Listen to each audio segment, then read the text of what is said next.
Hello ਬੱਚੋ, ਮੇਰਾ ਨਾਮ ਹੈ ਅਰਸ਼ਦੀਪ ਤੇ ਤੁਹਾਡਾ ਸਾਰਿਆਂ ਦਾ ਸਵਾਗਤ ਹੈ ਪਿਆਰੇ ਜਿਹੇ ਚੈਨਲ ਪੀਸੀਐਮ ਕੁਆਂਟਮ ਅਕੈਡਮੀ ਦੇ ਵਿੱਚ, ਜਿੱਥੇ ਬੇਟਾ ਅਸੀਂ ਫਿਜ਼ਿਕਸ ਦੇ ਕਨਸੈਪਟ ਨੂੰ ਬੜੇ ਹੀ ਡਿਟੇਲ ਤੇ ਬਰੀਕੀ ਦੇ ਨਾਲ ਤੁਹਾਡੇ ਸਾਹਮਣੇ ਰੱਖਦੇ ਹਾਂ। ਤੇ ਬੇਟਾ ਅਸੀਂ ਫਿਜ਼ਿਕਸ +1 ਨੂੰ ਦੀ ਸੀਰੀਜ਼ ਨੂੰ ਕੰਟੀਨਿਊ ਕਰਦੇ ਹੋਏ ਅੱਗੇ ਲੈ ਕੇ ਆ ਰਹੇ ਹਾਂ ਤੁਹਾਡੇ ਸਾਹਮਣੇ ਇੱਕ ਨਵਾਂ ਲੈਕਚਰ, ਜਿਸ ਲੈਕਚਰ ਦੇ ਵਿੱਚ ਬੇਟਾ ਅਸੀਂ ਯੂਨੀਵਰਸ ਨੂੰ ਐਕਸਪਲੋਰ ਕਰਦੇ ਹੋਏ ਯੂਨੀਵਰਸ ਦੇ ਵਿੱਚ ਕੀ ਖਾਸ ਹੈ, ਨੇਚਰ ਨੇ ਸਾਨੂੰ ਕੀ ਖਾਸ ਦਿੱਤਾ ਹੋਇਆ, ਕੀ ਬਖਸ਼ਿਆ ਹੋਇਆ ਬੇਟਾ, ਉਹਦੇ ਬਾਰੇ ਸਟੱਡੀ ਕਰਾਂਗੇ। ਤੇ ਇਹ ਬ੍ਰਹਿਮੰਡ ਕਿਵੇਂ ਕੰਮ ਕਰਦਾ, ਬ੍ਰਹਿਮੰਡ ਕੰਮ ਕਰਨ ਦੇ ਪਿੱਛੇ ਕੀ ਕਾਰਨ ਛੁਪੇ ਹੋਏ ਨੇ, ਉਹ ਕਿਹੜੀਆਂ ਚੀਜ਼ਾਂ ਨੇ ਯੂਨੀਵਰਸ ਨੂੰ ਚਲਾਉਂਦੀਆਂ ਨੇ, ਉਹਨਾਂ ਨੂੰ ਬੇਟਾ ਦੇਖਦੇ ਹਾਂ ਤੇ ਸਮਝਦੇ ਹਾਂ। ਆਓ ਬੇਟਾ ਆਪਾਂ ਸਫ਼ਰ ਸ਼ੁਰੂ ਕਰੀਏ। ਹਾਂਜੀ ਬੇਟਾ, ਆਪਾਂ ਪਿਛਲੇ ਲੈਕਚਰ 'ਚ ਦੇਖਿਆ ਸੀ ਕਿ ਪੂਰੇ ਬ੍ਰਹਿਮੰਡ ਦੀ ਸਿਰਜਣਾ ਇੱਕ ਘਟਨਾ ਦੇ ਨਾਲ ਹੋਈ ਸੀ। ਉਹ ਘਟਨਾ ਦੇ ਵਿੱਚ ਇੱਕ ਨਿੱਕੇ ਜਿਹੇ ਬਿੰਦੂ ਤੋਂ ਬਹੁਤ ਵੱਡੇ ਧਮਾਕੇ ਦੇ ਰੂਪ ਦੇ ਵਿੱਚ ਜਨਮ ਹੋਇਆ ਸੀ ਬੇਟਾ ਪੂਰੇ ਵੱਡੇ ਬ੍ਰਹਿਮੰਡ ਦਾ, ਜਿਸ ਨੂੰ ਬੇਟਾ ਤੁਸੀਂ ਅੱਜ ਦੇਖਦੇ ਹੋ ਤਾਰਿਆਂ ਦੇ ਰੂਪ ਵਿੱਚ, ਪਲੈਨਟਸ ਦੇ ਰੂਪ ਦੇ ਵਿੱਚ, ਕਲਸਟਰ ਦੇ ਰੂਪ ਦੇ ਵਿੱਚ, ਐਸਟਰੋਇਡ ਦੇ ਰੂਪ ਦੇ ਵਿੱਚ ਤੇ ਗਲੈਕਸੀਜ਼ ਦੇ ਰੂਪ ਦੇ ਵਿੱਚ। ਹਾਂ ਬੇਟਾ, ਇਸੇ ਤਰ੍ਹਾਂ ਇਹਨਾਂ ਚੰਦ ਤਾਰਿਆਂ ਦੇ ਵਿੱਚ ਬੇਟਾ ਜਨਮ ਹੋਇਆ ਸੀ ਅਰਥ ਦਾ। ਤੇ ਅਰਥ ਦੇ ਉੱਪਰ ਬੇਟਾ ਆਪਾਂ ਖੜ ਕੇ ਜਦੋਂ ਪੂਰੇ ਯੂਨੀਵਰਸ ਨੂੰ ਨਿਹਾਰਦੇ ਹਾਂ ਤਾਂ ਬੜਾ ਹੀ ਚਮਤਕਾਰੀ ਲੱਗਦਾ ਹੈ ਬੇਟਾ, ਕਿਉਂਕਿ ਯੂਨੀਵਰਸ ਹੈ ਹੀ ਬੜਾ ਅਦਭੁਤ, ਬਹੁਤ ਵੱਡਾ ਸਾਈਜ਼ ਹੈ ਇਸ ਯੂਨੀਵਰਸ ਦਾ। ਅਗਰ ਬੇਟਾ ਆਪਾਂ ਯੂਨੀਵਰਸ ਦੇ ਸਾਈਜ਼ ਦੀ ਗੱਲ ਕਰੀਏ ਨਾ, ਤਾਂ ਸਾਈਜ਼ ਦੇਖੋ ਬੇਟਾ ਕਿੰਨਾ ਵੱਡਾ ਹੈ, 10⁻26 ਮੀਟਰ। ਅਗਰ ਬੇਟਾ ਇਹਦੇ ਆਪਾਂ ਮਾਸ ਦੀ ਗੱਲ ਕਰੀਏ ਕਿ ਕਿੰਨਾ ਮਟੀਰੀਅਲ ਭਰਿਆ ਹੋਇਆ ਵਾ, ਤਾਂ ਉਹਦੀ ਗੱਲ ਕਰਾਂਗੇ 10⁻55 kg ਬੇਟਾ, kg ਦੇ ਵਿੱਚ ਹੈ, ਯਾਨੀ ਕਿ ਬੜਾ ਹੀ ਵਿਸ਼ਾਲ ਹੈ ਸਾਡਾ ਯੂਨੀਵਰਸ। ਤੇ ਜਿਹਦੇ ਵਿਸ਼ਾਲ ਯੂਨੀਵਰਸ ਨੂੰ ਹੋਰ ਜ਼ਿਆਦਾ ਅਦਭੁਤ ਕੌਣ ਬਣਾਉਂਦਾ ਵਾ, ਇੰਨਾ ਚਮਤਕਾਰੀ ਕੌਣ ਬਣਾਉਂਦਾ ਵਾ, ਆਓ ਬੇਟਾ ਆਪਾਂ ਉਹਨੂੰ ਸਮਝਣ ਦੀ ਕੋਸ਼ਿਸ਼ ਕਰਦੇ ਹਾਂ। ਕਿਹਨੇ ਏਡੇ ਵੱਡੇ ਬ੍ਰਹਿਮੰਡ ਨੂੰ ਇੰਨਾ ਸ਼ਕਤੀਸ਼ਾਲੀ ਬਣਾਇਆ, ਜਿਹਦੇ ਕਰਕੇ ਇਹਦੇ ਵਿੱਚ ਇੰਨੀਆਂ ਸਾਰੀਆਂ ਕਿਰਿਆਵਾਂ ਹੁੰਦੀਆਂ, ਮਤਲਬ ਇੰਨੇ ਸਾਰੇ ਫਿਨੋਮਨਾਸ ਸਾਡੀ ਨੇਚਰ ਦੇ ਵਿੱਚ ਘਟਦੇ ਆ। ਠੀਕ ਹੈ ਬੇਟਾ, ਲਓ ਜੋ ਸਾਡੀ ਅਰਥ ਆ ਬੇਟਾ, ਸਾਡੀ ਅਰਥ ਨੂੰ ਆਪਾਂ ਦੋ ਰੂਪ ਦੇ ਨਾਲ ਦੇਖਦੇ ਹਾਂ। ਪਹਿਲਾ ਰੂਪ ਤਾਂ ਹੈ ਬਹੁਤ ਵਿਸ਼ਾਲ ਰੂਪ, ਇਸ ਨੂੰ ਬੇਟਾ ਆਪਾਂ ਬੋਲਦੇ ਹਾਂ ਮੈਕਰੋਸਕੋਪਿਕ ਲੈਵਲ ਜਾਂ ਮਾਈਕਰੋਸਕੋਪਿਕ ਵਰਲਡ। ਤੇ ਬੇਟਾ ਦੂਸਰਾ ਹੈ ਸਾਡੇ ਅਰਥ ਦੇ ਉੱਪਰ ਬਹੁਤ ਹੀ ਛੋਟਾ ਰੂਪ, ਬਹੁਤ ਹੀ ਬਰੀਕ ਰੂਪ, ਜਿਸ ਨੂੰ ਬੇਟਾ ਆਪਾਂ ਬੋਲਦੇ ਹਾਂ ਮਾਈਕਰੋਸਕੋਪਿਕ ਵਰਲਡ। ਹਾਂ ਬੇਟਾ, ਮੈਕਰੋਸਕੋਪਿਕ ਦੇ ਅੰਦਰ ਅਸੀਂ ਕਿਹਨੂੰ ਕਵਰ ਕਰਦੇ ਹਾਂ? ਹਾਂ ਬੇਟਾ, ਜਿੰਨੀਆਂ ਵੀ ਵੱਡੀਆਂ ਬਾਡੀਜ਼ ਨੇ, ਲਾਰਜ ਬਾਡੀਜ਼, ਜਿਵੇਂ ਕਾਰਾਂ, ਬੱਸਾਂ, ਰੌਕਟ, ਐਰੋਪਲੇਨ, ਆਪਾਂ ਘਰ, ਟਾਵਰਸ, ਜੋ ਕੁਝ ਵੀ ਬੇਟਾ ਆਉਂਦਾ ਸਾਰਾ ਮਾਈਕਰੋਸਕੋਪ 'ਚ ਆਉਂਦਾ ਵਾ। ਇਹ ਤੋਂ ਇਲਾਵਾ ਬੇਟਾ ਜਦੋਂ ਆਪਾਂ ਧਰਤੀ ਨੂੰ ਖੜ ਕੇ, ਧਰਤੀ ਦੇ ਉੱਪਰ ਖੜ ਕੇ ਉੱਪਰ ਨੂੰ ਨਿਹਾਰਦੇ ਆ ਨਾ, ਤਾਂ ਉਦੋਂ ਵੀ ਆਪਾਂ ਨੂੰ ਕੁਝ ਮਾਈਕਰੋਸਕੋਪਿਕ ਬਾਡੀਜ਼ ਮਿਲਦੀਆਂ ਨੇ। ਤੇ ਉਹ ਮਾਈਕਰੋਸਕੋਪਿਕ ਬਾਡੀਜ਼ ਕਿਹੜੀਆਂ, ਜਿਵੇਂ ਕਿ ਬੇਟਾ ਤਾਰੇ, ਸਟਾਰਸ, ਪਲੈਨਟਸ, ਮੂਨ, ਗਲੈਕਸੀਜ਼, ਕਲਸਟਰਸ ਤੇ ਐਸਟਰੋਇਡਸ। ਹਾਂ ਬੇਟਾ, ਇਹ ਸਾਰੇ ਮਾਈਕਰੋਸਕੋਪਿਕ ਦੇ ਅੰਡਰ ਹੀ ਆਉਂਦੇ ਨੇ। ਠੀਕ ਹੈ, ਇਹ ਤੋਂ ਇਲਾਵਾ ਬੇਟਾ ਮਾਈਕਰੋਸਕੋਪਿਕ ਦੀ ਗੱਲ ਕਰੋ ਤਾਂ ਬਰੀਕੀ 'ਚ ਜਾਂਦੇ ਆ, ਤਾਂ ਮਾਈਕਰੋਸਕੋਪਿਕ ਦੇ ਵਿੱਚ ਬੇਟਾ ਆਪਾਂ ਮੈਟਰ ਦੀ ਸਟੱਡੀ ਕਰਦੇ ਆ। ਤੇ ਮੈਟਰ ਦੇ ਅੰਦਰ ਐਂਟਰ ਕਰਕੇ ਆਪਾਂ ਨੂੰ ਕੀ ਮਿਲਦਾ ਹੈ ਬੇਟਾ? ਮੈਟਰ ਦੇ ਅੰਦਰ ਐਂਟਰ ਕਰਕੇ ਸਾਨੂੰ ਮਿਲਦੇ ਨੇ ਐਟਮਸ, ਤੇ ਐਟਮ ਦੇ ਅੰਦਰ ਜਾ ਕੇ ਆਪਾਂ ਨੂੰ ਮਿਲਦੇ ਨੇ ਬੇਟਾ ਬਹੁਤ ਹੀ ਛੋਟੇ ਪਾਰਟੀਕਲਸ, ਜਿਨ੍ਹਾਂ ਬਾਰੇ ਬੇਟਾ ਆਪਾਂ ਥੋੜਾ ਜਿਹਾ 9th ਕਲਾਸ 'ਚ ਪੜ੍ਹਿਆ ਸੀ, ਇਲੈਕਟ੍ਰੋਨ, ਪ੍ਰੋਟੋਨ, ਨਿਊਟ੍ਰੋਨ। ਇਹਦੇ ਬਾਰੇ ਜ਼ਿਆਦਾ ਡਿਸਕਸ ਨਹੀਂ ਕਰੂੰਗਾ ਬੇਟਾ, ਕਿਉਂਕਿ ਇਹਨੂੰ ਬਹੁਤ ਜ਼ਿਆਦਾ ਡਿਟੇਲ 'ਚ ਅੱਗੇ ਜਾ ਕੇ ਐਕਸਪਲੇਨ ਜ਼ਰੂਰ ਕਰਨਾ ਹੈ। ਹਾਂ ਬੇਟਾ, ਹੁਣ ਆਪਾਂ ਦੇਖਾਂਗੇ ਕਿ ਜੋ ਇਹ ਬ੍ਰਹਿਮੰਡ ਦੇ ਵਿੱਚ ਸਟਾਰ, ਪਲੈਨਟਸ, ਮੂਨ, ਗਲੈਕਸੀਜ਼, ਐਟਮਸ ਇਹ ਬਣੇ ਨੇ, ਇਹ ਆਪਣੇ ਨਾਲ ਬੇਟਾ ਕੁਝ ਸਵਾਲ ਵੀ ਲੈ ਕੇ ਆਏ ਨੇ। ਤੇ ਸਵਾਲਾਂ ਨੂੰ ਇਨਸਾਨ ਨੇ ਕਿਸ ਤਰ੍ਹਾਂ ਸਮਝਿਆ, ਆਏ ਦੇਖਦੇ ਹਾਂ ਬੇਟਾ। ਇਨਸਾਨ ਦਾ ਸਭ ਤੋਂ ਪਹਿਲਾ ਸਵਾਲ ਕੀ ਹੈ ਬੇਟਾ? ਸਵਾਲ ਆਇਆ ਕਿ ਜਿਹੜੇ ਇਹ ਪਲੈਨਟਸ ਨੇ ਇਹ ਸਨ ਦੇ ਆਲੇ ਦੁਆਲੇ ਕਿਵੇਂ ਘੁੰਮਦੇ ਆ, ਹੂ ਇਜ਼ ਰਿਸਪੌਂਸਿਬਲ, ਇਹਦੇ ਲਈ ਕੌਣ ਜ਼ਿੰਮੇਵਾਰ ਆ? ਇਹ ਬੇਟਾ ਆਪਣਾ ਸਵਾਲ ਆ। ਇਹ ਤੋਂ ਬਾਅਦ ਹੋਰ ਸਵਾਲ ਕੀ ਆ ਕਿ ਬੇਟਾ ਮੂਨ ਧਰਤੀ ਦੇ ਆਲੇ ਦੁਆਲੇ ਕਿਵੇਂ ਘੁੰਮਦਾ ਵਾ? ਠੀਕ ਹੈ ਜੀ। ਹੋਰ ਬੇਟਾ ਮੂਨ ਕੀ ਆ? ਮੂਨ ਇੱਕ ਨੈਚੁਰਲ ਸੈਟੇਲਾਈਟ ਆ। ਇਹ ਤੋਂ ਇਲਾਵਾ ਬੇਟਾ ਆਪਾਂ ਰਾਕਟ ਦੀ ਹੈਲਪ ਰਾਹੀਂ ਕੁਝ ਆਰਟੀਫੀਸ਼ੀਅਲ ਸੈਟੇਲਾਈਟ ਵੀ ਲਾਂਚ ਕਰਦੇ ਆ, ਜੋ ਧਰਤੀ ਦੇ ਆਲੇ ਦੁਆਲੇ ਘੁੰਮਦੇ ਆ ਐਜ਼ ਏ ਮੂਨ। ਠੀਕ ਆ ਬੇਟਾ, ਹੁਣ ਇਹ ਵੀ ਸਵਾਲ ਆ ਕਿ ਸੈਟੇਲਾਈਟ ਧਰਤੀ ਦੇ ਆਲੇ ਦੁਆਲੇ ਕਿਵੇਂ ਘੁੰਮਦੇ ਆ। ਉਹ ਤੋਂ ਬਾਅਦ ਵੱਡਾ ਹੋਰ ਸਵਾਲ ਧਰਤੀ ਦੇ ਵੱਲ ਬੇਟਾ ਬੋਡੀਜ਼ ਅਟਰੈਕਟ ਕਿਉਂ ਹੁੰਦੀਆਂ? ਅਗਰ ਮੈਂ ਬਾਲ ਨੂੰ ਤੋਂ ਛੱਡਾਂ ਤਾਂ ਬਾਲ ਬੇਟਾ ਨੀਚੇ ਨੂੰ ਜਾਂਦੀ ਹੈ। ਬਾਲ ਨੀਚੇ ਨੂੰ ਕਿਉਂ ਜਾਂਦੀ ਹੈ ਬੇਟਾ? ਇਹ ਵੀ ਸਾਡਾ ਇੱਕ ਸਵਾਲ ਆ। ਉਹ ਤੋਂ ਬਾਅਦ ਬੇਟਾ ਅਗਰ ਮੈਂ ਇੱਕ ਕੰਘੀ ਲੈ ਲਵਾਂ, ਕੰਘੀ ਨੂੰ ਵਾਲਾਂ ਦੇ ਨਾਲ ਰਗੜਾਂ ਤੇ ਕਾਗਜ਼ ਦੇ ਛੋਟੇ ਛੋਟੇ ਪੀਸਾਂ ਦੇ ਕੋਲ ਲੈ ਕੇ ਜਾਵਾਂ, ਦੇਖੋਗੇ ਉਹ ਕਾਗਜ਼ ਦੇ ਪੀਸਸ ਨੂੰ ਆਪਦੇ ਵੱਲ ਅਟਰੈਕਟ ਕਰ ਲੂਗਾ। ਇਹ ਤਾਂ ਬੇਟਾ ਤੁਸੀਂ ਬਹੁਤ ਵਾਰ ਕਰਕੇ ਦੇਖਿਆ ਵੀ ਹੋਊਗਾ। ਇਹ ਤਾਂ ਆਪਣੇ ਬਚਪਨ ਦੀ ਐਕਟੀਵਿਟੀਜ਼ ਦੇ ਵਿੱਚ ਸ਼ਾਮਲ ਆ, ਹਨਾ ਬੇਟਾ? ਕੀਤਾ ਹੋਊਗਾ। ਹਾਂ ਬੇਟਾ, ਕਿਵੇਂ ਅਟਰੈਕਟ ਹੋ ਜਾਂਦਾ ਕਾਗਜ਼ ਕੰਘੀ ਦੇ ਵੱਲ, ਸਕੇਲ ਦੇ ਵੱਲ? ਠੀਕ ਹੈ ਜੀ। ਉਹ ਤੋਂ ਬਾਅਦ ਮੈਟਰ ਬੇਟਾ ਕਿਵੇਂ ਬਣਿਆ? ਮੈਟਰ ਦੇ ਅੰਦਰ ਜੋ ਪਾਰਟੀਕਲਸ ਨੇ, ਇਲੈਕਟ੍ਰੋਨ, ਪ੍ਰੋਟੋਨ, ਨਿਊਟਰੋਨ, ਇਹ ਐਟਮ ਇੱਕ ਦੂਜੇ ਨਾਲ ਕਿਵੇਂ ਜੁੜੇ ਹੋਏ ਨੇ? ਇਹ ਬੇਟਾ ਸਾਰੇ ਸਵਾਲਾਂ ਦਾ ਜਵਾਬ ਆਪਾਂ ਹੁਣ ਲੱਭਣਾ ਵਾ। ਇਹ ਸਾਰਾ ਕੁਝ ਕਿਉਂ ਹੋ ਰਿਹਾ? ਇਹਦੇ ਲਈ ਕੌਣ ਜ਼ਿੰਮੇਵਾਰ ਆ? ਨੇਚਰ 'ਚ ਇਹ ਕੁਝ ਕਿਵੇਂ ਹੋ ਚੁੱਕਿਆ ਜਾਂ ਹੋ ਰਿਹਾ ਵਾ? ਇਹਦਾ ਬੇਟਾ ਜਵਾਬ ਲੱਭਦੇ ਲੱਭਦੇ ਆਪਣੇ ਦਿਮਾਗ ਦੇ ਵਿੱਚ ਫਿਰ ਸਵਾਲ ਕੀ ਆਉਂਦਾ ਵਾ ਤੇ ਉਹਦਾ ਜਵਾਬ ਕੀ ਮਿਲਦਾ? ਸਵਾਲ ਤਾਂ ਇਹੀ ਹੈ ਕਿ ਕਿਉਂ ਹੋ ਰਿਹਾ, ਤਾਂ ਜਵਾਬ ਹੈ ਬੇਟਾ ਕਿ ਕੁਝ ਤਾਂ ਪ੍ਰੈਜ਼ੈਂਟ ਹੈ ਨੇਚਰ ਦੇ ਵਿੱਚ, ਕੁਝ ਤਾਂ ਬੇਟਾ ਹੈਗਾ ਵਾ ਜਿਹਦੇ ਕਰਕੇ ਇਹ ਸਾਰੀਆਂ ਘਟਨਾਵਾਂ ਘਟ ਰਹੀਆਂ ਨੇ। ਤੇ ਜਿਹੜੀ ਉਹ ਚੀਜ਼ ਆ ਨਾ, ਉਹ ਬੇਟਾ ਉਦੋਂ ਵੀ ਪੈਦਾ ਹੋ ਗਈ ਸੀ ਜਦੋਂ ਬੇਟਾ ਇਹ ਯੂਨੀਵਰਸ ਨੇ ਬਣਨਾ ਸ਼ੁਰੂ ਕੀਤਾ ਸੀ। ਹਾਂ ਬੇਟਾ, ਜਿਹੜੀ ਚੀਜ਼ ਦਾ ਹੁਣ ਆਪਾਂ ਜਵਾਬ ਲੱਭ ਰਹੇ ਆ ਨਾ, ਉਹ ਚੀਜ਼ ਉਦੋਂ ਹੀ ਬਣਨੀ ਸ਼ੁਰੂ ਹੋ ਗਈ ਸੀ ਜਦੋਂ ਬੇਟਾ ਯੂਨੀਵਰਸ ਬਣਨਾ ਸ਼ੁਰੂ ਹੋਇਆ ਸੀ। ਸ਼ਾਇਦ ਯੂਨੀਵਰਸ ਨੂੰ ਬਣਾਉਣ ਦੇ ਵਿੱਚ ਉਹਦਾ ਸਭ ਤੋਂ ਵੱਡਾ ਰੋਲ ਆ। ਤੇ ਉਹ ਕੀ ਚੀਜ਼ ਆ, ਆਓ ਦੇਖਦੇ ਆ।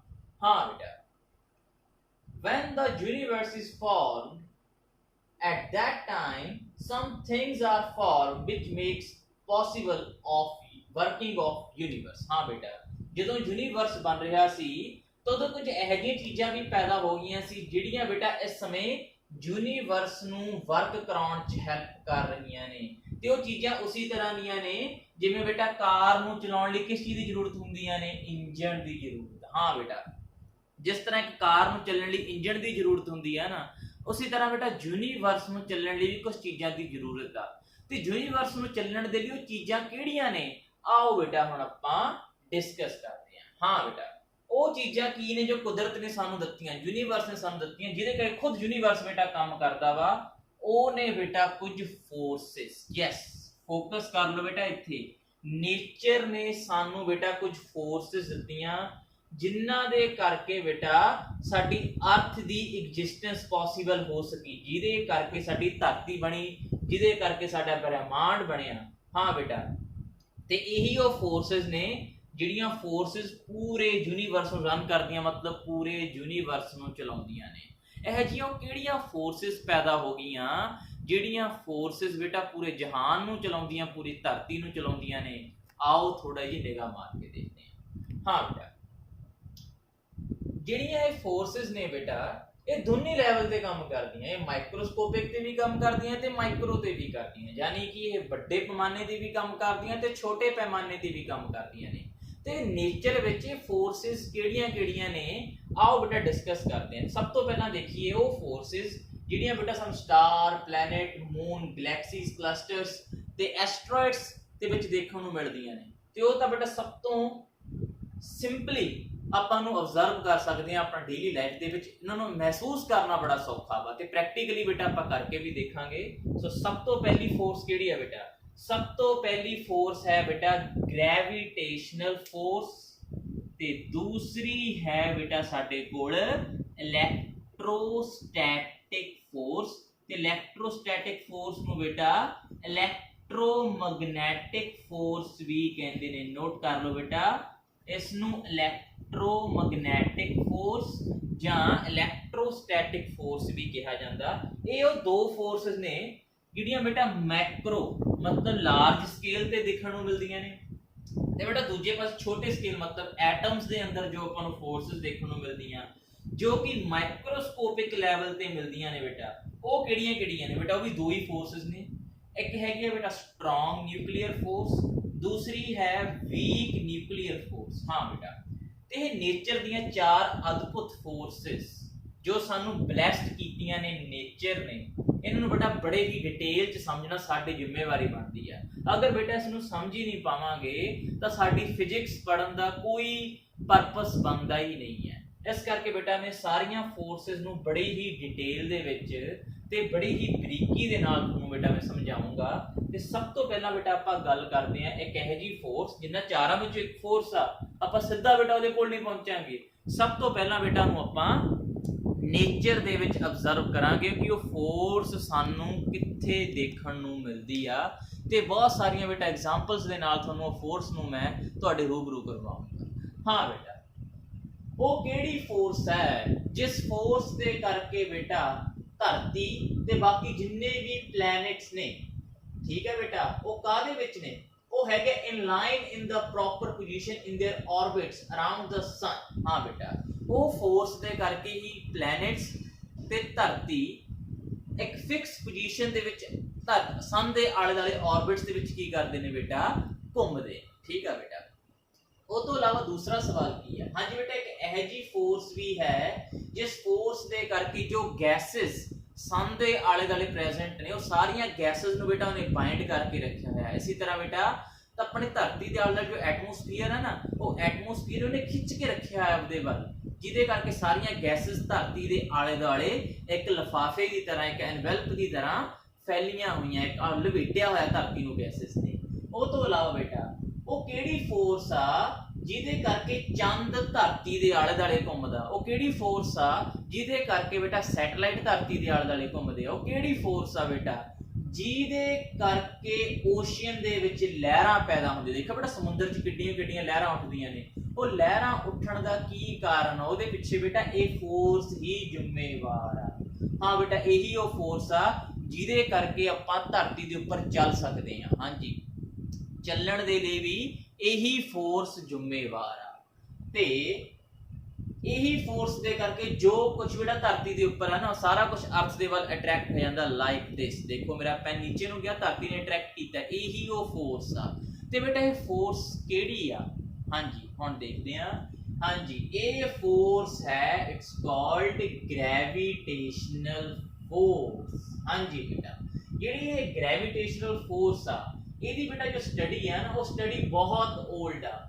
ਬਹੁਤ ਪੁਰਾਣੇ ਸਮਿਆਂ ਦੇ ਵਿੱਚ ਹੀ ਇਹਦੀ ਸਟੱਡੀ ਕਰਨੀ ਸ਼ੁਰੂ ਕਰ ਦਿੱਤੀ ਗਈ ਸੀ। ਇਹਦੀ ਸਟੱਡੀ ਨੂੰ ਕਦੋਂ ਸ਼ੁਰੂ ਕੀਤਾ ਗਿਆ? ਕਿਹੜੇ ਉਹ ਇਨਸਾਨ ਸੀ ਜਿਨ੍ਹਾਂ ਨੇ ਬੇਟਾ ਗ੍ਰੈਵੀਟੇਸ਼ਨਲ ਫੋਰਸ ਨੂੰ ਸਟੱਡੀ ਕੀਤਾ, ਉਹਨੂੰ ਸਮਝਿਆ ਤੇ ਲੋਕਾਂ ਦੇ ਅੱਗੇ ਪੇਸ਼ ਕੀਤਾ ਤਾਂ ਕਿ ਹੋਰ ਲੋਕ ਵੀ ਇਸ ਨੂੰ ਸਮਝ ਸਕਣ। ਹਾਂ ਬੇਟਾ, ਸਭ ਤੋਂ ਪਹਿਲਾਂ ਗ੍ਰੈਵੀਟੇਸ਼ਨਲ ਫੋਰਸ ਬਾਰੇ ਦਿਮਾਗ ਵਿੱਚ ਆਇਆ ਸੀ 350 BC ਦੇ ਵਿੱਚ ਐਰਿਸਟੋਟਲੇ ਦੇ ਬਾਰੇ। ਠੀਕ ਹੈ ਜੀ, ਉਹਨੇ ਪਹਿਲੀ ਵਾਰ ਬੇਟਾ triangle the centre of gravity find out ਕੀਤੀ ਸੀ। ਉਹ ਤੋਂ ਬਾਅਦ ਬੇਟਾ ਸੈਕੰਡ ਆਇਆ ਸੀ ਗਲੀਲੀਓ। ਤੇ ਬੇਟਾ ਸਭ ਤੋਂ ਜ਼ਿਆਦਾ ਬੈਸਟ ਐਕਸਪਲੇਨੇਸ਼ਨ ਗ੍ਰੈਵਿਟੀ ਬਾਰੇ ਜਾਂ ਗ੍ਰੈਵੀਟੇਸ਼ਨਲ ਫੋਰਸ ਬਾਰੇ ਕਿਹਨੇ ਦਿੱਤੀ?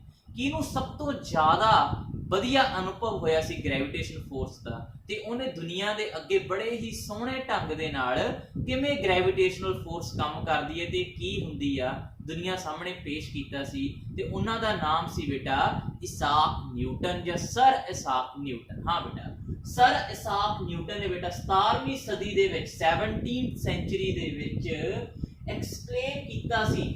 ਹਾਂ ਬੇਟਾ, ਕਿਹਨੂੰ ਐਕਸਪਲੇਨ ਕੀਤਾ ਸੀ? ਗ੍ਰੈਵੀਟੇਸ਼ਨਲ ਫੋਰਸ ਨੂੰ ਐਕਸਪਲੇਨ ਕੀਤਾ ਸੀ ਪ੍ਰੋਪਰ ਮੈਨਰ ਦੇ ਵਿੱਚ। ਤੇ ਸਰ ਇਸਾਕ ਨਿਊਟਨ ਨੇ ਬੇਟਾ 17ਵੀਂ ਸਦੀ ਵਿੱਚ ਕੀ ਦਿੱਤਾ ਸਾਨੂੰ? ਤੇ ਸਾਨੂੰ ਦਿੱਤਾ ਸੀ ਲਾ ਆਫ ਗ੍ਰੈਵੀਟੇਸ਼ਨ। ਤੇ ਬੇਟਾ ਬੜੀ ਇੰਟਰਸਟਿੰਗ ਚੀਜ਼ ਹੈ। ਹਾਂ ਬੇਟਾ, ਹੁਣ ਕਰੋਨਾ ਵਾਇਰਸ ਕਰਕੇ ਕੁਆਰੰਟਾਈਨ ਪੀਰੀਅਡ ਚੱਲ ਰਿਹਾ ਵਾ ਤੇ ਆਪਾਂ ਘਰਾਂ ਵਿੱਚ ਬੈਠੇ ਆ, ਤੇ ਜੋ ਬੇਟਾ 17ਵੀਂ ਸਦੀ ਦੇ ਵਿੱਚ ਜਦੋਂ ਬਹੁਤ ਵੱਡੀ ਕੋਰੋਨਾ ਤਰ੍ਹਾਂ ਮਹਾਮਾਰੀ ਬੈਠੀ ਸੀ, ਫੈਲੀ ਸੀ ਨਾ, ਉਦੋਂ ਵੀ ਬੇਟਾ ਇਸਾਕ ਨਿਊਟਨ ਘਰੇ ਹੀ ਸੀ ਤੇ ਕੈਂਬਰਿਜ ਯੂਨੀਵਰਸਿਟੀ ਵਿੱਚ ਕੋਈ ਪੜ੍ਹਾਈ ਨਹੀਂ ਹੋ ਰਹੀ ਸੀ, ਤੇ ਘਰੇ ਰਹਿ ਕੇ ਹੀ ਉਹ ਫ੍ਰੀ ਟਾਈਮ ਦੇ ਵਿੱਚ ਸਰ ਇਸਾਕ ਨਿਊਟਨ ਨੇ law of gravitation the force ਖੋਜ ਕੀਤੀ ਸੀ ਬੇਟਾ। ਇਹ ਤੋਂ ਇਲਾਵਾ ਹੋਰ ਵੀ ਬਹੁਤ ਵੱਡੀਆਂ ਵੱਡੀਆਂ ਖੋਜਾਂ ਉਹੀ ਕੁਆਰੰਟਾਈਨ ਪੀਰੀਅਡ ਦੇ ਵਿੱਚ ਸਰ ਇਸਾਕ ਨਿਊਟਨ ਨੇ ਕੀਤੀ ਸੀ। ਇਹਨਾਂ ਵਿੱਚ ਕੈਲਕੂਲਸ ਬੇਟਾ ਇੱਕ ਆ। ਕੈਲਕੂਲਸ ਇੱਕ ਮੈਥ ਦੀ ਬ੍ਰਾਂਚ ਆ, ਤੇ ਗ੍ਰੈਵੀਟੇਸ਼ਨ ਫੋਰਸ ਨੂੰ ਐਕਸਪਲੇਨ ਕਰਨ ਦੇ ਲਈ, ਸਿਰਫ ਗ੍ਰੈਵੀਟੇਸ਼ਨ ਫੋਰਸ ਨੂੰ ਐਕਸਪਲੇਨ ਕਰਨ ਦੇ ਲਈ ਉਹਨਾਂ ਨੇ ਪੂਰੀ ਕੈਲਕੂਲਸ ਮੈਥਮੈਟਿਕਸ ਦੀ ਖੋਜ ਕਰਤੀ ਸੀ ਬੇਟਾ। ਤੇ ਕਦੋਂ ਕੀਤੀ? ਜਦੋਂ ਫ੍ਰੀ ਟਾਈਮ ਵਿੱਚ ਸੀਗੇ, ਯਾਨੀ ਕੁਆਰੰਟਾਈਨ ਆਪਣੇ ਵਾਂਗੂ ਘਰਾਂ ਵਿੱਚ ਹੀ ਬੈਠੇ ਸੀ। ਯਾਨੀ ਕਿ ਇੰਟਰਸਟਿੰਗ ਗੱਲ ਹੈ। ਹਾਂ ਬੇਟਾ, ਹੁਣ ਆਪਣੇ ਦਿਮਾਗ 'ਚ ਸਵਾਲ ਉੱਠਦਾ ਵਾ ਕਿ ਜਿਹੜੀ ਇਹ ਫੋਰਸ ਆ ਇਹ ਕਿਵੇਂ ਕੰਮ ਕਰਦੀ ਆ? ਇਹ ਫੋਰਸ ਨੂੰ ਆਪਾਂ ਕਿਵੇਂ ਐਕਸਪੀਰੀਅੰਸ ਕਰ ਸਕਦੇ ਆ? ਤੇ ਫੋਰਸ ਨੂੰ ਕੰਮ ਕਰਨ ਦੇ ਲਈ, ਵਰਕ ਕਰਨ ਦੇ ਲਈ ਕਿਸ ਚੀਜ਼ ਦੀ ਜ਼ਰੂਰਤ ਆ? ਯਾਨੀ ਕਿ ਉਹ ਚੀਜ਼ ਤੋਂ ਬਿਨਾ ਇਹ ਫੋਰਸ ਕੰਮ ਕਰ ਨਹੀਂ ਸਕਦੀ ਤੇ ਉਹ ਬੇਟਾ ਹੁਣ ਆਪਾਂ ਲੱਭਾਂਗੇ ਕਿ ਉਹ ਕਿਹੜੇ ਇਨਗਰੀਡੀਐਂਟ ਨੇ ਜਿਹੜੇ ਕਿ ਗ੍ਰੈਵਿਟੇਸ਼ਨਲ ਫੋਰਸ ਨੂੰ ਚਾਹੀਦੇ ਨੇ। ਬੇਟਾ ਸਬਜ਼ੀ ਬਣਾਉਣ ਲਈ ਇਨਗਰੀਡੀਐਂਟ ਚਾਹੀਦੇ ਆ ਨਾ, ਤਾਂ ਗ੍ਰੈਵਿਟੇਸ਼ਨਲ ਫੋਰਸ ਨੂੰ ਕੰਮ ਕਰਨ ਲਈ ਵੀ ਇਨਗਰੀਡੀਐਂਟ ਚਾਹੀਦੇ ਨੇ। ਅਗਰ ਉਹ ਇਨਗਰੀਡੀਐਂਟ ਮਿਲ ਜਾਣਗੇ ਤਾਂ ਗ੍ਰੈਵਿਟੇਸ਼ਨਲ ਫੋਰਸ ਕੰਮ ਕਰੂਗੀ, ਅਦਰਵਾਈਜ਼ ਨਹੀਂ ਕਰੇਗੀ। ਠੀਕ ਹੈ ਜੀ, ਚਲੋ ਲਾ ਆਫ ਗ੍ਰੈਵਿਟੇਸ਼ਨ ਬੇਟਾ ਕੀ ਕਹਿੰਦਾ ਵਾ, ਅਸੀਂ ਨੋਟ ਕਰਨੀ ਹੈ ਡੈਫੀਨੇਸ਼ਨ। ਕਹਿੰਦਾ it is the force mutual attraction between two bodies due to its mass। हाँ बेटा ਜਿਹੜੀ ਇਹ ਫੋਰਸ ਆ ਮਤਲਬ ਕੀ ਆ, ਇੱਕ ਦੂਜੇ ਨੂੰ ਜਾਂ ਪੁਸ਼ ਕਰਨਾ ਜਾਂ ਪੁੱਲ ਕਰਨਾ, ਫੜ ਕੇ ਧਕੇਲ ਦੇਣਾ ਜਾਂ ਫੜ ਕੇ ਬੇਟਾ ਖਿੱਚ ਲੈਣਾ, ਇਸ ਚੀਜ਼ ਨੂੰ ਬੇਟਾ ਆਪਾਂ ਕੀ ਬੋਲਦੇ ਆ, ਫੋਰਸ ਬੋਲਦੇ ਆ। ਜਿਹਦੇ ਵਿੱਚ ਬੇਟਾ ਜਾਂ ਤਾਂ ਅਟਰੈਕਸ਼ਨ ਹੁੰਦੀ ਹੈ ਜਾਂ ਰਿਪਲਸ਼ਨ ਹੁੰਦੀ ਹੈ, ਜਾਂ ਕੱਲੀ ਅਟਰੈਕਸ਼ਨ ਜਾਂ ਕੱਲੀ ਰਿਪਲਸ਼ਨ ਵੀ ਹੋ ਸਕਦੀ। ਹਾਂ ਬੇਟਾ ਇਹ ਫੋਰਸ ਲੱਗ ਰਹੀ ਹੈ ਕਿੰਨੀਆਂ ਬਾਡੀਜ਼ ਵਿਚਕਾਰ। हाँ बेटा ये फोर्स लग रही है दो बॉडी विचकार। ये फोर्स किहो जही आ, ये गल नोट करने वाली आ। ये फोर्स बेटा अट्रैक्शन, इत्थे मेरे रिपल्शन नहीं बोले जानी कि इत्थे इस फोर्स विच हमेशा दो बॉडीज एक दूजे नूं अट्रैक्ट ही करनगियां। मतलब ये दो बॉडीज ने ये एक दूजे दे वल जा रही है, मतलब ये अट्रैक्ट कर रही है। इहदे विच हमेशा बॉडीज अट्रैक्ट ही हुंदियां ने, कन्फर्म कर लो। ते बेटा मेन इनग्रीडिएंट जिहदे करके फोर्स लगदी है वो कौन आ, वो है बेटा मास। हाँ जी, मास ही वो मेन चीज है जिहदे करके बेटा ये फोर्स लगदी आ। हाँ जी, कौन सी नीड किहदी आपां नूं मास की जरूरत है। अगर मास होगा तो फोर्स लगूगी। की कंक्लूजन कटिया, रिजल्ट की मिले, रिजल्ट नंबर 1। हाँ जी, this force experience when two bodies attract each other. Main word की है इत्थे अट्रैक्ट। हाँ बेटा ਜਦੋਂ दो बॉडीज अट्रैक्ट करदियां ना उदों ही ये फोर्स लगदी है। हाँ जी, ये फोर्स करके ही दो बॉडीज एक दूजे नूं अट्रैक्ट करदियां ने। उस तो बाद mass is responsible for that force. हाँ बेटा मास करके ही ये फोर्स लगती है। हम सब तो बड़ा सवाल की है कि मास की है बेटा। मास है किसी बॉडी दे अंदर भरिया होया material, the amount of matter contained inside body. एक बॉडी है बेटा, ये बॉडी दे अंदर कितना मैटर, कितनी प्लास्टिक भरी हुई है। मान लो बेटा ये लोहे की गेंद आ, इस गेंद च कितना लोहा भरिया होया, कितनी मैटर भरिया होया, ਉਹੀ ਕੀ ਹੋਊਗਾ बेटा ਇਹਦਾ मास ਹੋਊਗਾ। इस बुक ਦੇ ਵਿੱਚ बेटा कितना कागज भरिया होया, इस ਨੂੰ बेटा ਆਪਾਂ ਕੀ ਬੋਲਾਂਗੇ, ਇਸ ਨੂੰ ਬੋਲਾਂਗੇ बेटा ਇਹਦਾ मास। ठीक है जी। सो मास ਦੀ ਡੈਫੀਨੇਸ਼ਨ ਕੀ ਆ, the amount of matter contained inside the body. इस बॉडी ਦੇ ਵਿੱਚ ਕਿੰਨਾ मैटर भरिया है, मेरी बॉडी च किन्नियां हड्डियां, किन्ना मास, किन्ना पानी, किन्ने टिश्यू, जो कुछ मिल के मेरी बॉडी बनी हुई है बेटा वो मेरा मास है। हाँ, ਤੇ ਲਾ ਆਫ ਗ੍ਰੈਵਿਟੇਸ਼ਨ ਕੀ ਕਹਿੰਦਾ, ਜਿਸ ਬॉडी 'ਚ ਬੇਟਾ ਮਾਸ ਹੋਊਗਾ ਉੱਥੇ ਇਹ ਫੋਰਸ ਪੱਕਾ ਕੰਮ ਕਰੂਗੀ, ਜਿਸ ਨੂੰ ਬੇਟਾ ਆਪਾਂ ਗ੍ਰੈਵਿਟੇਸ਼ਨਲ ਫੋਰਸ ਕਹਿੰਦੇ ਆ। ਚਲੋ ਜੀ, ਸਰ ਇਸਾਕ ਨਿਊਟਨ ਕੀ ਕਹਿੰਦੇ ਨੇ ਫੋਰਸ ਦੇ ਬਾਰੇ ਤੇ ਕੀ ਸਮਝਾਉਣਾ ਚਾਹੁੰਦੇ ਆ, ਆਓ ਦੇਖੀਏ। ਅਕੋਰਡਿੰਗ ਟੂ ਨਿਊਟਨ, ਮੰਨ ਲਓ ਬੇਟਾ ਤੁਹਾਡੇ ਕੋਲ ਦੋ ਬॉडीज ਨੇ, ਸਪੋਜ਼ ਕਰੋ ਬੇਟਾ ਤੁਹਾਡੇ ਕੋਲ ਦੋ ਬॉडीज ਨੇ ਤੇ ਉਹਨਾਂ ਦਾ ਮਾਸ ਕੀ ਹੈ ਬੇਟਾ, ਇੱਕ ਦਾ ਮਾਸ ਹੈ m1 ਤੇ ਦੂਸਰੇ ਦਾ ਮਾਸ ਕੀ ਹੈ m2। ਠੀਕ ਹੈ ਜੀ, ਤੇ ਆਪਣੇ ਕੋਲ ਬॉडीज ਆ ਚੁੱਕੀਆਂ ਬੇਟਾ। ਆ ਲਓ ਜੀ, ਆ ਆਪਣੀ ਪਹਿਲੀ ਬॉडी ਜਿਹਦਾ ਮਾਸ ਕੀ ਹੈ, ਜਿਹਦਾ ਮਾਸ ਹੈ ਬੇਟਾ m1। ਠੀਕ ਹੈ ਜੀ, ਲਓ ਜੀ ਆ बॉडी ਨੂੰ ਮੈਂ ਕਿੱਥੇ ਪਲੇਸ ਕੀਤਾ, ਆ बॉडी ਨੂੰ ਮੈਂ ਪਲੇਸ ਕੀਤਾ ਐਟ ਪੁਆਇੰਟ A ਤੇ ਪਲੇਸ ਕਰ ਦਿੱਤਾ। ਲਓ ਜੀ, ਇਸੇ ਤਰ੍ਹਾਂ ਬੇਟਾ ਮੇਰੇ ਕੋਲ ਦੂਸਰੀ ਬॉडी ਆ ਜਿਹਦਾ ਮਾਸ ਹੈ m2 ਜੋ ਆਪਾਂ ਲੈਟ ਕੀਤਾ ਸੀਗਾ, ਉਹਨੂੰ ਮੈਂ ਰੱਖੂੰਗਾ ਪੁਆਇੰਟ B ਦੇ ਉੱਪਰ। ਠੀਕ ਹੈ ਬੇਟਾ, तो पॉइंट बी ते प्लेस कर दिता। लो जी, पॉइंट बी ते प्लेस कर दिता। उस तो बाद की किया, कहते दोनों विचकार जो डिस्टेंस है वो डिस्टेंस कितनी है बेटा r। लो जी, दोनों विचकार डिस्टेंस कितनी है वो हैगी है बेटा r ते आ दो बॉडीज ने की। ठीक है जी, हुण इन्हां दोनों बॉडीज विचकार ला ऑफ ग्रेविटेशन फोर्स के अकॉर्डिंग की लगूगी। हाँ बेटा, इन्हां विचकार लगूगी फोर्स, जिस फोर्स दे करके ये दो बॉडीज एक दूजे नूं की करनगियां, अट्रैक्ट करनगियां। हुण आपां देखांगे कि वो फोर्स इन्हां दोनों बॉडी विचकार लगूगी वो की ते डिपेंड करदी है। ठीक है जी, सो की कहंदे आ, the force between two bodies is directly proportional to the product of their masses. हम डेफिनेशन नु समझदे बेटा, जो फोर्स लग रही है, फोर्स की लग रही है F। फोर्स की है बेटा, फोर्स है डायरेक्टली प्रोपोर्शनल किन्ना विचकार, दोनों बॉडीज दे विचकार। आ बेटा साइन है जो मैं साइन पाया ना, ये डायरेक्टली प्रोपोर्शनल साइन है। ਇਹ ਕਿਹਦੇ ਡਾਇਰੈਕਟਲੀ ਪ੍ਰਪੋਰਸ਼ਨਲ ਆ? ਹਾਂਜੀ, ਇਹ ਡਾਇਰੈਕਟਲੀ ਪ੍ਰਪੋਰਸ਼ਨਲ ਆ product of their masses. Product का मतलब की हुंदा बेटा मल्टीप्लाई की मास है m1 ते m2 दे मास नु बेटा इन्हां दा प्रोडक्ट ले लो। प्रोडक्ट मतलब दोनों मासेस नु आपस दे विच मल्टीप्लाई कर दो। हां बेटा, जिन्ना ज्यादा मास इन्हां दोनों बॉडीज दा होगा फोर्स भी उन्नी ज्यादा होगी। डायरेक्टली प्रोपोर्शनल मतलब आ कि जिन्ना ज्यादा मास इन्हां दोनों बॉडीज दा होगा इन्हां दोनों विचकार फोर्स भी उन्नी ज्यादा होगी। एग्जांपल दे तौर पे बेटा देखो, आ दो बॉडीज ने, इहदा मास m1 है, इहदा m2 है। ये मान लो बेटा सन आ ते हैगी आ अर्थ। दोनों दा मास जिन्ना ज्यादा होगा बेटा उन्नी ज्यादा इन्हां च फोर्स होएगी, ते जिन्नी ज्यादा बेटा मास इन्हां दा घट होएगा उन्नी फोर्स इन्हां च की होएगी बेटा घट होगी। यानी टोटल फोर्स किते डिपेंड करदी है? फोर्स डिपेंड करदी है उन्हां दे मास दे उपर। अगर बेटा बॉडीज बहुत ज्यादा हेल्दी ने, बहुत वड्डियां वड्डियां बॉडीज ने, जिवें कि अर्थ ते सन हो गया, बहुत वड्डी वड्डी बॉडीज है ना, ते इन्हां च फोर्स बहुत ज्यादा होगी। हुण इधरले पासे देखो बेटा, एक अर्थ है, एक पासे बेटा एक मून है, इन्हां च फोर्स की होगी घट होगी, क्योंकि दोनों चा मास की है बेटा घट है। सो अपना पहला पॉइंट की बनया, force is directly proportional to product of their masses. मतलब दोनों दे मास नू आपस दे विच की कर दो बेटा मल्टीप्लाई कर दो। ये तुहाडा पहला फैक्टर है, ठीक है जी। हुण दूसरा फैक्टर बेटा की है? दूसरा फैक्टर है कि जो फोर्स दोनों बॉडी च लग रही है, पहले डायरेक्टली प्रोपोर्शनल सी, हुण की आ गया बेटा इनवर्सली प्रोपोर्शनल। इनवर्सली मतलब दा उल्टा कर देना, मतलब रेसिप्रोकल कर देना। अगर बेटा मैं मान लो x लिखिया, x का रेसिप्रोकल करना या इनवर्स करना दा मतलब कि बेटा डिवाइड च लिख दो 1/x कर दो, वो बेटा रेसिप्रोकल होगा। मतलब हुण इतना होगा कि हां जी किदे इनवर्सली प्रोपोर्शनल है? इनवर्सली प्रोपोर्शनल दोनों विचकारली डिस्टेंस दी। डिस्टेंस कितनी है बेटा r। ਇਹਦਾ मतलब है कि मान लो बेटा दोनों बॉडीज बहुत ज्यादा मास वाली है, मतलब उन्हां च फोर्स बहुत लगनी चाहिए है। अगर मान लो इन्हां दोनों बॉडीज ਨੂੰ बेटा मैं दूर दूर कर दਵਾਂ ਤਾਂ ਕੀ ਹੋਊਗਾ बेटा? दूर दूर ਕਰਨ ਦੇ ਨਾਲ इन्हां दोनों विचकार जो फोर्स आ वो बेटा फोर्स घटती जाऊगी। यस, एग्जांपल की है, मान लो ਤੁਹਾਡੇ को बहुत तगड़े दो चुंबक ने बेटा, बहुत ज्यादा एक दूजे ਨੂੰ अट्रैक्ट करते हैं। अगर मैं यही दो तगड़े चुंबक ਨੂੰ ਫੜ ਕੇ दूर दूर ले जावां ਤਾਂ फोर्स घटूगी या ਵਧੂਗੀ? हाँ बेटा ओबीएस आ, दोनों विचकार फोर्स घट जाऊगी। यही चीज बेटा अपन लॉ ऑफ ग्रेविटेशन विच भी देखने को मिलती है। अगर मान लो दो बॉडीज ने ना, अगर दोनों बॉडीज ਨੂੰ ਆਪਾਂ दूर दूर ले जाइए ना, दूर दूर ले जाण दे नाल दोनों विचकार फोर्स घट जाती है। अगर नेड़े ले आइए तो फोर्स बढ़ जाती है। तो जिन्नियां ज़्यादा बॉडीज हैवी होणगियां, जिन्नियां बल्कि होणगियां, जिन्ना ज़्यादा मास वध होगा फोर्स भी उन्नी ज़्यादा होगी। सो बेटा रिजल्ट की निकलिया?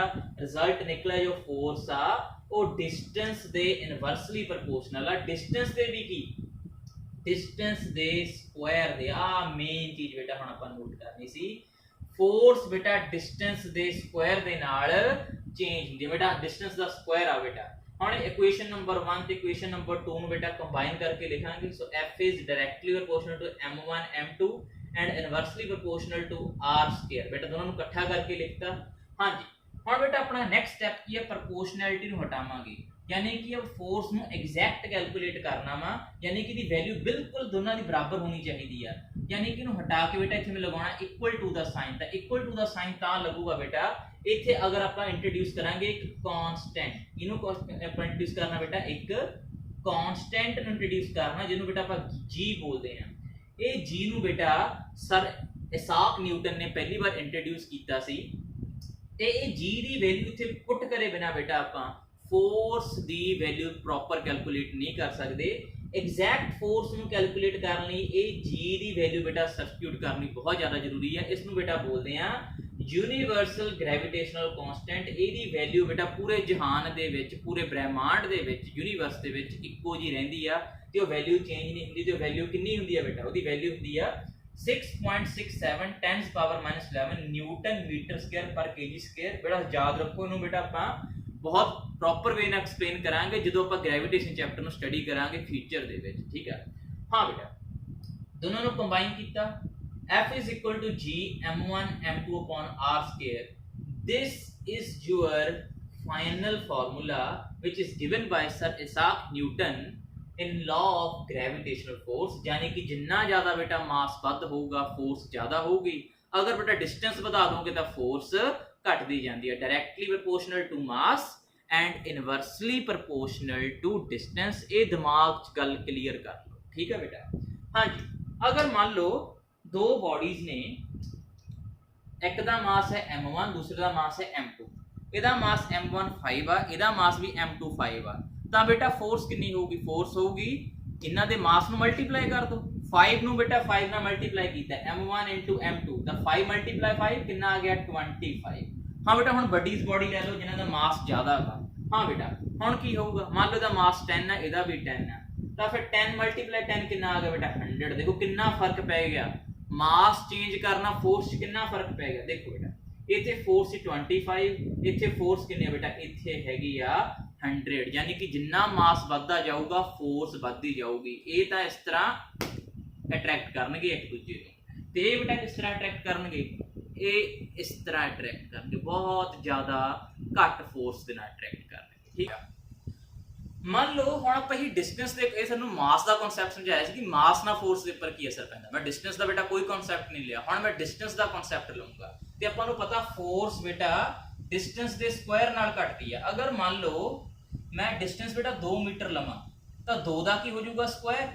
2 का स्क्वायर मतलब बेटा 4, यानी कि फोर्स पहला किन्ने टाइम रहेगी? 4th time. अगर डिस्टेंस बेटा 2 मीटर है ना तो फोर्स 4 गुना घटती है। गल नोट करो बेटा, अगर बेटा डिस्टेंस 2 मीटर है तो फोर्स 4 गुना घट जूगी। अगर बेटा डिस्टेंस अपा मान लो 4 मीटर कर दिए तो 4 मीटर का स्क्वायर कितना होगा? 16, यानी कि फोर्स पहला ना बेटा 16 टाइम घट जूगी। यानी कि जिन्नी ज़्यादा डिस्टेंस बढ़ती जाऊगी इन्हां च फोर्स ਉਹਦੇ स्क्वायर ਦੇ ਨਾਲ ਘਟਦੀ ਜਾਊਗੀ। ਇਹ ਗੱਲ ਵੀ बेटा दिमाग ਦੇ ਵਿੱਚ ਰੱਖਣ ਵਾਲੀ ਆ। अगर बेटा ਆਪਾਂ ਇਸ ਚੀਜ਼ ਦਾ ਗ੍ਰਾਫ ਦੇਖਣਾ ਹੋਵੇ, ਗ੍ਰਾਫ ਕਿਹੋ ਜਿਹਾ ਹੋਊਗਾ? फोर्स ਦਾ डिस्टेंस ਦੇ ਨਾਲ ਗ੍ਰਾਫ ਕਿਹੋ ਜਿਹਾ? बेटा ਇਹ ਗ੍ਰਾਫ ਤੁਹਾਨੂੰ ਹਰ ਬੁੱਕਸ ਦੇ ਵਿੱਚ ਨਹੀਂ ਮਿਲੂਗਾ, ਇਸ ਕਰਕੇ ਨੋਟ ਕਰਿਓ। ਆ डिस्टेंस ਵਧਣ ਨਾਲ फोर्स ਦਾ ਕਿਹੋ ਜਿਹਾ ਗ੍ਰਾਫ ਹੋ? ਹਾਂ बेटा, ਜਿਵੇਂ ਜਿਵੇਂ डिस्टेंस ਵੱਧਦੀ ਜਾਊਗੀ ਤਾਂ फोर्स ਘਟਦੀ ਜਾਊਗੀ। ਹੁਣ देखो बेटा डिस्टेंस घट आ, फोर्स मैक्सिमम आ, मतलब फोर्स उरे आ, सपोज करो मैक्सिमम आ फोर्स।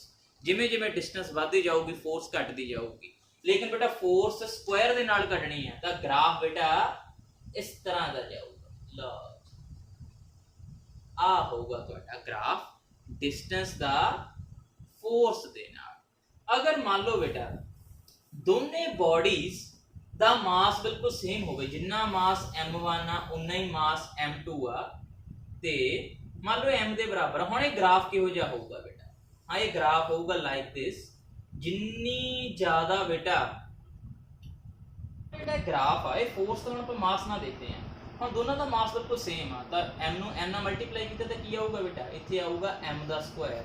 तो बेटा जो फोर्स आ हुण इस तरह उपर नूं राइज करूगी, बिल्कुल सीधी राइज नहीं करूगी, ठीक है बेटा। आ सी बेटा ग्राफ, ते ग्राफ तुहानू बुक्स दे विच बहुत रेयर मिलणगे, कोई खास ही बुक हो बेटा जिहदे विच तुहानू ये ग्राफ देखण नू मिलणगे। चलो जी, ये सी साडा रिलेशन जो कि बेटा मास दे नाल सीगा, डिस्टेंस दे नाल सीगा। हुण बेटा आपां कुछ प्रॉपर्टीज देखांगे जो सानू प्रॉपर्टीज देखण नू मिलदियां ने ग्रेविटेशनल फोर्स दे विच। सो पहली प्रॉपर्टी की आ, कहंदा it is universal attractive force. Universal attractive force का मतलब बेटा जिहड़ी ये फोर्स है पूरे यूनीवर्स दे विच लगदी आ, पूरे ब्रह्मांड च फैली हुई आ, ते ये अट्रैक्ट ही करदी है, हमेशा अट्रैक्शन ही हुंदी आ। अगर दो बॉडीज च मास है तो अट्रैक्ट करनगे ते रिपेल नहीं करनगे। दूसरा पॉइंट की है बेटा, किनू ओबे करदी है? इट ओबे इनवर्स स्क्वायर लॉ, मतलब ये डिस्टेंस दे स्क्वायर दे नाल चेंज हुंदी सी ना फोर्स। बेटा अगर डिस्टेंस 2 मीटर आ तां फोर्स 4 गुना घटदी सी, अगर बेटा डिस्टेंस 4 मीटर आ तां फोर्स 16 मीटर घटदी, 16 टाइम घटदी सी। इस तरह बेटा ये इनवर्स स्क्वायर लॉ नूं की करदा फोर्स ने फॉलो करदा वा।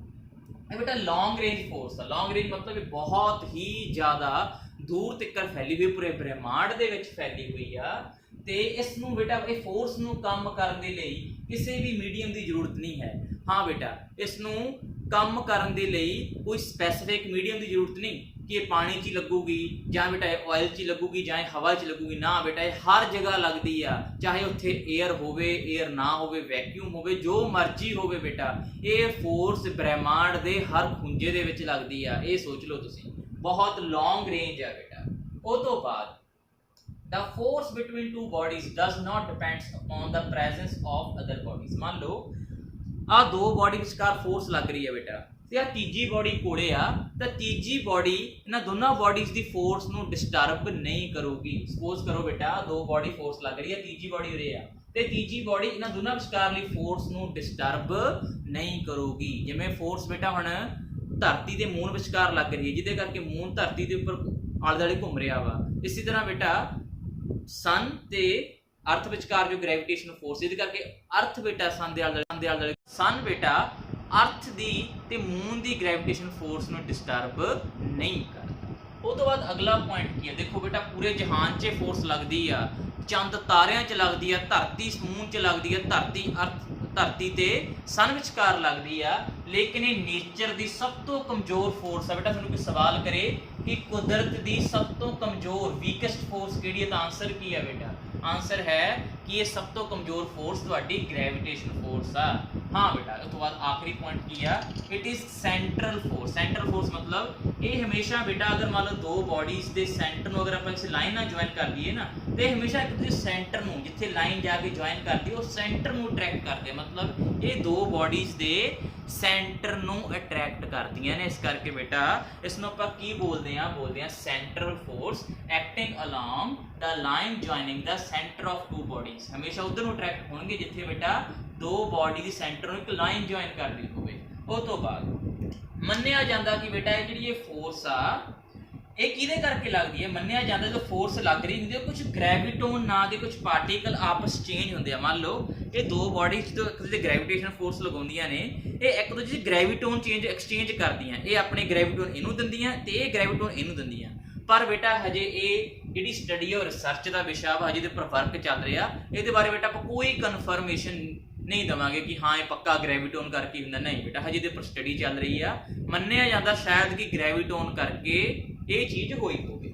ते हाँ बेटा ग्रेविटेशन फोर्स की मेन प्ले रोल करती है अपना काहदे विच, स्टार्स बनाउण विच, गैलेक्सीज बनाउण विच, क्लस्टर्स बनाउण दे विच ते एस्ट्रॉइड यानी पूरा जहान बनाउण विच सब तो बड़ा रोल किहदा बेटा वो है अपने ग्रेविटेशनल फोर्स का। इसी तरह बेटा मैं सारिया जिन्नियां नेचर दियां फोर्स ने बड़ी ही डिटेल दे विच वन बाय वन एक्सप्लेन करूँगा बेटा, क्योंकि मेरे लिए इन्हां फोर्सेस नूं तुहानूं समझाउणा एक बहुत वड्डी जिम्मेवारी आ ते मैं बिल्कुल नहीं चाहुंदा कि इहदी अंडरस्टैंडिंग दे विच तुहाडे नाल कोई कॉम्प्रोमाइज़ कीता जावे। ठीक है जी, सिर्फ क्वालिटी दे नाल आपां डील करना, क्वांटिटी दे नाल डील करना शैतान दा काम है बेटा। ठीक है जी, आई होप तुहानूं बेटा ग्रेविटेशन फोर्स बड़ी ही डिटेल दे विच समझ लगी होगी ते नेचर दे विच ग्रेविटेशन फोर्स किवें काम करदी आ ते कित्थे कित्थे पई है बेटा, सारियां एग्जांपल्स दे पिछे ग्रेविटेशन फोर्स ही जिम्मेवार आ।